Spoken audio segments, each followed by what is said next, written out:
ഇത് ഒരുപാട് കാലങ്ങൾക്ക് മുൻപ് നടന്നതാണ്.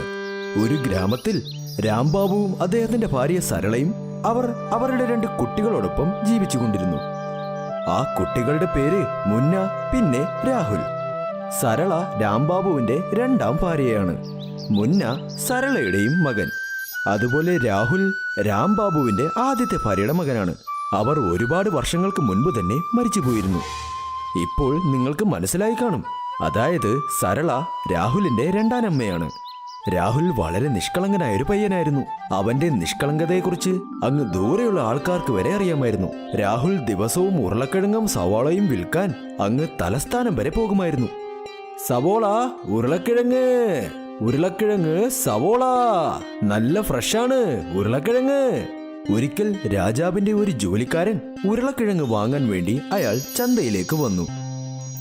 ഉരുളക്കിഴങ്ങിന് എത്രയാണ്? കിലോയ്ക്ക് 20 രൂപ. പറയൂ, നിങ്ങൾക്ക് എത്ര വേണം?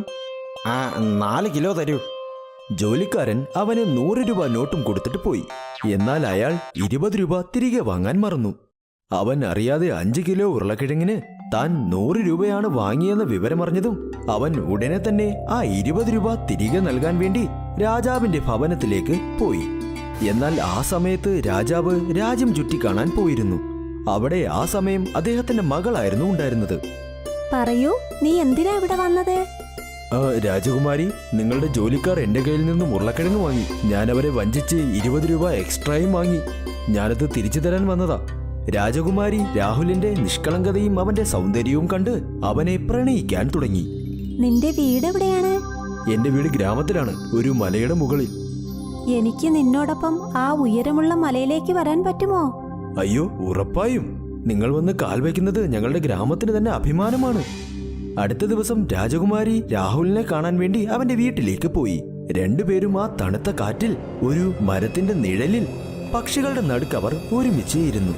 ആ പക്ഷികൾ മനോഹരമായി പാട്ടുപാടുന്നുണ്ടായിരുന്നു. ഇങ്ങനെയുള്ള ഒരു അന്തരീക്ഷത്തിൽ ആർക്കാണ് പ്രേമം വരാതിരിക്കുന്നത്? രാജകുമാരിയും രാഹുലും അവർ തമ്മിൽ പ്രണയിക്കാൻ തുടങ്ങി. അന്നു മുതൽ രാഹുൽ തലസ്ഥാനത്തിലേക്ക് ഉരുളക്കിഴങ്ങും സവോളയും വിൽക്കാൻ പോകുമ്പോഴെല്ലാം അവൻ രാജാവിന്റെ ഭവനത്തിന്റെ അടുത്തുകൂടെ പോവുകയുള്ളൂ. രാജകുമാരിയും തന്റെ ജനലിന്റെ അടുത്ത് നിന്ന് രാഹുലിനെ നോക്കി കൈ കാണിക്കും. വൈകുന്നേര സമയങ്ങളിൽ രാജകുമാരി രാഹുലിനെ കാണാൻ വേണ്ടി ആ ഉയരമുള്ള മലയിലേക്ക് വരും. എന്നാൽ അവർ 2 പേരും തനിയെയാണോ കണ്ടുമുട്ടിക്കൊണ്ടിരുന്നത്? അല്ല, കാര്യം അങ്ങനെയല്ലായിരുന്നു. രാജാവിന്റെ അടുത്ത് ജോലി ചെയ്യുന്ന ചന്ദ്രചൂഡൻ എന്നൊരു ജോലിക്കാരൻ രാജകുമാരിയുടെ എല്ലാ ചലനങ്ങളും നിരീക്ഷിച്ചുകൊണ്ടിരുന്നു. സത്യാവസ്ഥ എന്തെന്നാൽ ചന്ദ്രചൂഡൻ രാജകുമാരിയെ വിവാഹം കഴിച്ച് രാജ്യം കൈക്കലാക്കണമെന്ന് ചിന്തിച്ചിരുന്നു. ചന്ദ്രചൂഡൻ ഒരു ദിവസം രാജാവിനോട് ഇല്ലാത്ത കാര്യങ്ങളൊക്കെ പറഞ്ഞു. മഹാരാജാവേ, ഞാൻ വിഷമത്തോടെയാണ് ഇത് പറയുന്നത്. രാജകുമാരി ജോധ താങ്കളുടെ കയ്യിൽ നിന്നും വഴുതി പോകുന്നെന്ന് എനിക്ക് തോന്നുന്നു. ഉരുളക്കിഴങ്ങ് വിൽക്കുന്ന ഒരു പയ്യനുമായി രാജകുമാരി പോകുന്നത് ഞാൻ കണ്ടു. രാജകുമാരി ഇങ്ങനെയൊക്കെ ചെയ്യുന്നത് ജനങ്ങൾ അറിഞ്ഞു കഴിഞ്ഞാൽ താങ്കൾക്ക് കിട്ടുന്ന മര്യാദയെല്ലാം കുറയും. താൻ പരിഭ്രമിക്കേണ്ട, ഇന്ന് തന്നെ ഞാൻ ജോധയോട് പറഞ്ഞോളാം. അന്ന് രാത്രി ജോധ വീട്ടിലേക്ക് തിരിച്ചു വന്നപ്പോൾ രാജാവ് അവളോട് ഇങ്ങനെ പറഞ്ഞു. പുത്രി, ഇനി മുതൽ ആ ഉരുളക്കിഴങ്ങ് വിൽക്കുന്ന പയ്യനുമായി നീ സംസാരിക്കാൻ പാടില്ല. രാജകുമാരിയുടെ കണ്ണിൽ നിന്നും കണ്ണുനീർ വരാൻ തുടങ്ങി. അവൾ രാഹുലിനെ കണ്ടുമുട്ടുന്ന കാര്യം അവളുടെ പിതാവ് എങ്ങനെ അറിഞ്ഞുവെന്ന് അവക്ക് ഒട്ടും മനസ്സിലായതേയില്ല. രാജകുമാരിക്ക് രാഹുലിനെ കണ്ടുമുട്ടാൻ പറ്റാത്തതുകൊണ്ട് അവൾ അവളുടെ ജനലിൽ നിന്ന് തന്നെ രാഹുലിനെ കൈ കാണിച്ചുകൊണ്ടേ നിന്നു. രാഹുൽ എല്ലാ ദിവസവും വൈകുന്നേരം രാജകുമാരി വരാൻ വേണ്ടി അവിടെ കാത്തിരിക്കുമായിരുന്നു. എന്നാൽ രാജകുമാരി വരാത്തതിനാൽ അവൻ ഒരുപാട് വിഷമത്തിലേക്ക് പോയി. ഒരു ദിവസം രാജകുമാരി അവനു വേണ്ടി ഒരു കത്തും എഴുതി. എന്റെ അച്ഛൻ എന്നെ പുറത്തിറങ്ങാനേ അനുവദിക്കുന്നില്ല. ഞാൻ നിന്നെ കാണുന്നത് അദ്ദേഹത്തിന് ഇഷ്ടമേ അല്ല. എന്നാൽ നിന്നോടൊപ്പം ഇറങ്ങി വരാൻ ഞാൻ തയ്യാറാണ്. എനിക്ക് വിശ്വാസമുള്ള ഒരു തോഴിയിലൂടെ ഞാൻ നിനക്ക് ഈ കത്തയക്കാം. നിന്റെ മറുപടി എന്താണെങ്കിലും അത് ആ കത്തിൽ തന്നെ എഴുതി ആ പെൺകുട്ടിയുടെ കയ്യിൽ കൊടുക്കൂ. അയ്യോ, രാജകുമാരി എന്റെ സ്നേഹത്തിൽ ഇത്രയും വിശ്വസിക്കുന്നുണ്ടെങ്കിൽ ഞാൻ ഉറപ്പായും ഇല്ലെന്ന് പറയാൻ പാടില്ല. രാഹുൽ രാജകുമാരിയെ ഇറക്കിക്കൊണ്ടുവരാൻ വേണ്ടി എല്ലാ ഏർപ്പാടുകളും ചെയ്തു. എന്നാൽ രാജകുമാരിയുടെ ആ കത്ത് രാഹുലിന്റെ 2ാം അമ്മയായ സരളയുടെ കൈകളിൽ കിട്ടി. ഓ, അങ്ങനെയാണോ കാര്യം? ഈ രാഹുൽ രാജകുമാരിയെ കല്യാണം കഴിക്കാൻ സ്വപ്നം കാണുകയാണോ? സരള വേഗം തന്നെ ആ കത്ത് രാജാവിന്റെ ഭവനത്തിലേക്കും അയച്ചു. രാജാവ് ചന്ദ്രചൂഡനെ വിളിച്ച് ഇങ്ങനെ പറഞ്ഞു. ജ്യോത ആ പയ്യനുമായി ഒളിച്ചോടാൻ ശ്രമിക്കുന്നു.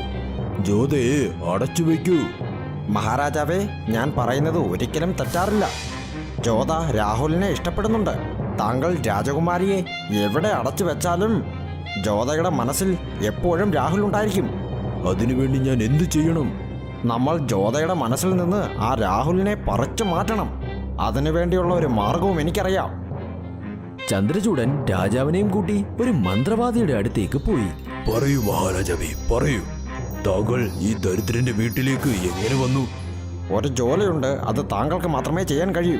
മഹാരാജാവിന്റെ മകൾ ഗ്രാമത്തിലെ മലമുകളിലുള്ള ഉരുളക്കിഴങ്ങ് വിൽക്കുന്ന ഒരു പയ്യനെ സ്നേഹിക്കുന്നു.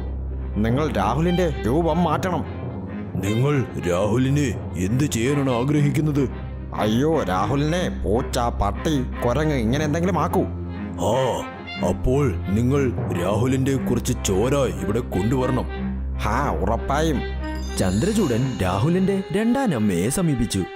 ഞങ്ങൾക്ക് രാഹുലിന്റെ കുറച്ച് ചോര വേണം. ഒരുപാട് വേണ്ട, കുറച്ച് മതി. അന്ന് രാത്രി രാഹുൽ ഉറങ്ങിക്കൊണ്ടിരിക്കുമ്പോൾ അവന്റെ രണ്ടാനമ്മ നല്ല മൂർച്ചയുള്ള ഒരു കത്തിയും പിടിച്ച് അതുകൊണ്ട് രാഹുലിന്റെ കൈ മുറിച്ച് അവന്റെ 4 തുള്ളി ചോരയും എടുത്ത് അത് ചന്ദ്രചൂഡന് കൊടുത്തു. മന്ത്രവാദി രാഹുലിന്റെ ചോരയുടെ മുകളിൽ എന്തോ മാന്ത്രികം ചെയ്തു. ആ നിമിഷം തന്നെ രാഹുൽ ഒരു നായയായും മാറി. ഇപ്പോൾ രാജകുമാരിയെയും അവർ സ്വാതന്ത്ര്യപ്പെടുത്തി. രാജകുമാരി ദിവസവും ആ ഉയരമുള്ള മലയിലേക്ക് പോകുമായിരുന്നു. എന്നാൽ അവിടെ രാഹുലിന് പകരം എപ്പോഴും ഒരു നായയാണ് ഉണ്ടായിരുന്നത്. ചന്ദ്രചൂഡൻ രാജകുമാരിയോട് ഇല്ലാത്ത കഥകളൊക്കെ പറഞ്ഞു. അയ്യോ രാജകുമാരി, നിങ്ങൾ രാഹുലിനെ ഓർത്ത് എന്തിനാ വിഷമിക്കുന്നത്? അവൻ ഏതോ പെണ്ണിന്റെ കൂടെ ഒളിച്ചോടിയെന്നാ ഞാൻ കേട്ടത്. ഇല്ല, എന്റെ രാഹുൽ അങ്ങനെ ചെയ്യില്ല. രാജകുമാരി ആ മലമുകളിലേക്ക് കയറുന്നത് നിർത്തിയതേയില്ല. ഒരു ദിവസം രാജകുമാരി അവരുടെ അടുത്ത് ദിവസവും വരുന്ന ആ നായയുടെ കണ്ണുകൾ സൂക്ഷിച്ചു നോക്കി. ആ കണ്ണുകൾ കണ്ട് രാജകുമാരി ഇങ്ങനെ പറഞ്ഞു. ഈ കണ്ണുകൾ രാഹുലിന്റെ കണ്ണുകൾ പോലെ തന്നെ ഉണ്ട്. രാജകുമാരിക്ക് ആ മന്ത്രവാദിയെ കുറിച്ച് നന്നായി അറിയാമായിരുന്നു. രാജകുമാരിക്ക് ആ നായ മറ്റാരുമല്ല, അത് രാഹുലാണെന്നുള്ള കാര്യം മനസ്സിലാക്കാൻ ഒരുപാട് സമയമെടുത്തില്ല. പ്രിയനെ, ആരോ ഉറപ്പായും ആ മന്ത്രവാദി മനോട്ടായിലൂടെ നിന്നെ ഒരു നായാക്കി മാറ്റിയതാ. രാജകുമാരി ഉടനെ തന്നെ ആ മന്ത്രവാദിയുടെ അടുത്തേക്ക് ഓടി. രാഹുലിനെ ഉടനെ ഒരു മനുഷ്യനാക്കി മാറ്റൂ. നിങ്ങൾ എന്തു ചോദിച്ചാലും ഞാനത് തരാൻ തയ്യാറാണ്. ഒരിക്കൽ ഞാനൊരു മനുഷ്യന്റെ രൂപം മാറ്റിക്കഴിഞ്ഞാൽ അത്ര തന്നെയാണ്. ഒരുപക്ഷെ ആ മനുഷ്യനെ വീണ്ടും മനുഷ്യനാക്കിയാൽ എന്റെ ശക്തികളെല്ലാം പോകും. ഞാനും ഒരു നായയായി മാറും. അവനെ എനിക്ക് മനുഷ്യനാക്കി മാറ്റാനേ പറ്റില്ല. ആ, എനിക്ക് ഒന്ന് ചെയ്യാൻ കഴിയും. ഞാൻ നിന്നെ പെൺനായയാക്കി മാറ്റാം. നീ മനുഷ്യന്റെ ഈ രൂപം ത്യാഗം ചെയ്യാൻ തയ്യാറാണോ? ഞാൻ സന്തോഷത്തോടെ പെണ്ണായാകാൻ തയ്യാറാണ്. രാജകുമാരി തന്റെ കയ്യിൽ നിന്നും 4 തുള്ളി ചോര കൊടുത്തു. അപ്പോൾ ആ മന്ത്രവാദി രാജകുമാരിയെ ഒരു നായയാക്കി മാറ്റി. രാജാവിന്റെ മകൾ ഇപ്പോൾ ഒരു പെൺനായയായ കാര്യം അദ്ദേഹം അറിഞ്ഞതും അദ്ദേഹം ഒരുപാട് വിഷമത്തിലേക്ക് പോയി. കാരണം രാജാവിന് രാജകുമാരിയല്ലാതെ വേറെ ഒരു കുട്ടി പോലും ഇല്ലായിരുന്നു.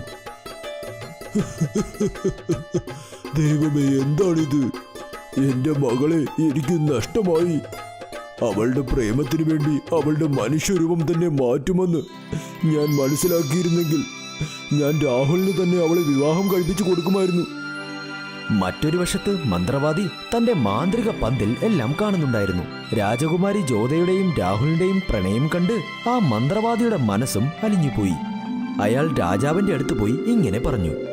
രണ്ടുപേരെയും മനുഷ്യനാക്കി മാറ്റാൻ ഒരേ ഒരു മാർഗമേ ഉള്ളൂ. അതിന് ഞാൻ മനുഷ്യരൂപം ത്യാഗം ചെയ്യണം. അവർ മനുഷ്യരായി മാറാൻ ഞാൻ രൂപം ത്യാഗം ചെയ്യാം. ഞാൻ നായയായി മാറാം. രണ്ടുപേരുടെയും പ്രേമം കണ്ട് ഞാൻ സന്തോഷത്തോടെ തന്നെ എന്റെ രൂപം ത്യാഗം ചെയ്യാം. മന്ത്രവാദി തന്റെ കൈപ്പത്തി വെട്ടി ഒരു നായയുടെ രൂപത്തിലേക്കും മാറി. അങ്ങനെ രാഹുലിനും രാജകുമാരിക്കും അവസാനം അവരുടെ മനുഷ്യരൂപം തിരിച്ചു കിട്ടി. രാജാവ് ആ നായയെ തന്നോടൊപ്പം തന്റെ ഭവനത്തിൽ തന്നെ വെച്ചു. അങ്ങനെ രാഹുലിനും രാജകുമാരി ജ്യോതയ്ക്കും വിവാഹവും നടത്തിക്കൊടുത്തു.